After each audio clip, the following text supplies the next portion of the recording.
All right, now that the outline's done on both sides with the veiny kind of stuff, I'm going to go ahead and shade in a little bit of the cells inside here.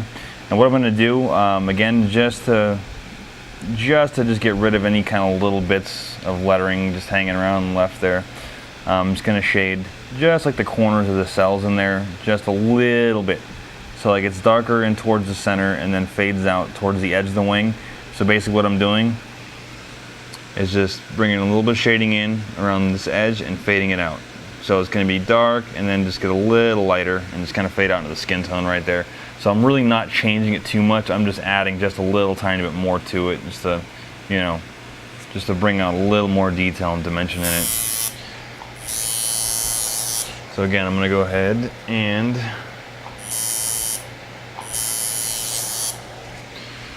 I'm going to start right in here.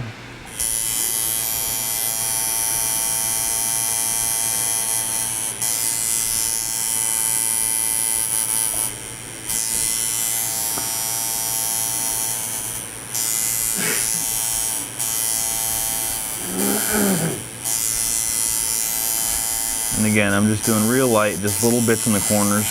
Like I said, nothing crazy.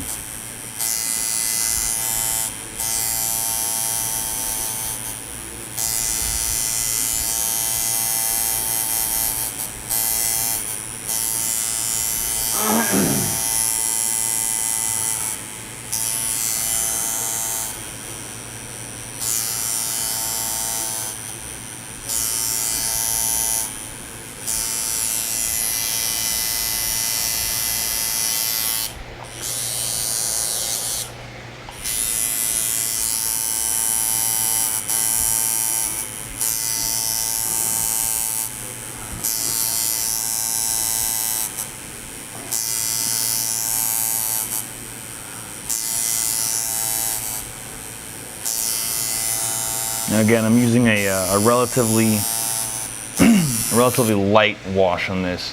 It's about 20% ink and 80% water, because I don't want it too heavy. This is just a very, very subtle, light process I'm doing, just to again add just a little hint of a little dimension, a little detail in the wing. You know, I don't want anything to be overpowered.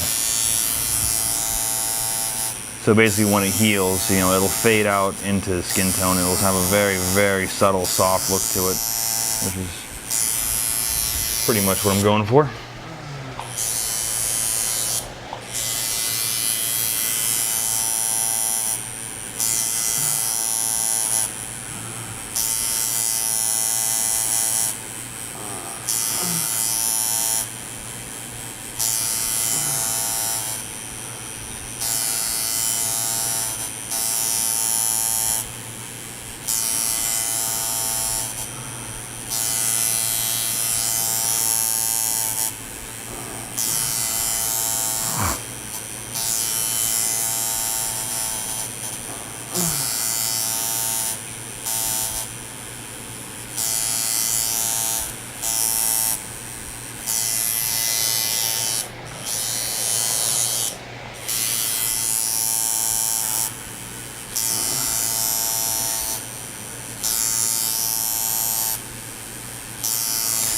Now, as you see in certain areas where I'm kind of working over it, you know, where I'm going over some pre-existing letter or shading or whatever the case may be on the particular tattoo you're doing, when you're going over it with the light shading, you'll see it kind of, you know, it'll stain it a little bit. You'll see a little bit of distorted color and whatnot, you know, and it's very subtle, but it is there.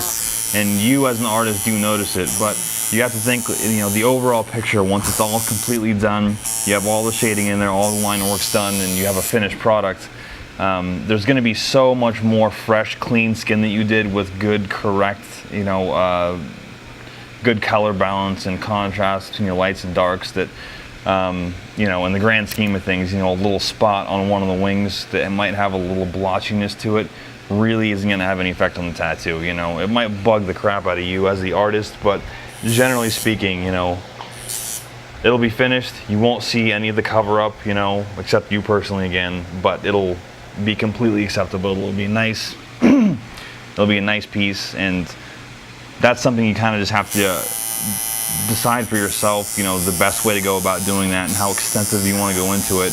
And whatever areas that you can't fix perfectly, just make sure you cover it up the best you can, and just know you will have to kind of live with the fact that there is a good possibility that you're not going to be able to get 100% of it all in there, You might get real close, and yes, it might be very frustrating, but that's just a part of doing cover-up, Again, the tattoo, when you put it in, it was never meant to be covered up, so it's not going to be easy. It's going to be seemingly impossible sometimes.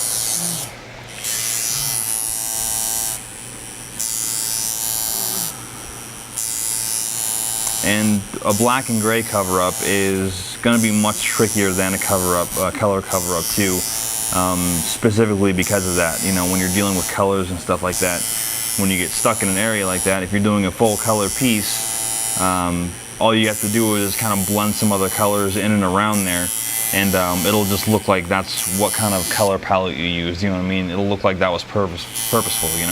So you can actually get to a point when you're doing color stuff that it does, even though if some spot might show through, you can work other colors in and around that area to make it kind of accent the piece. Obviously, whereas with black and gray, when you're using skin tone as a highlight, you get stuck in situations where you have no other option but to leave, an area with a little bit of discoloration in it.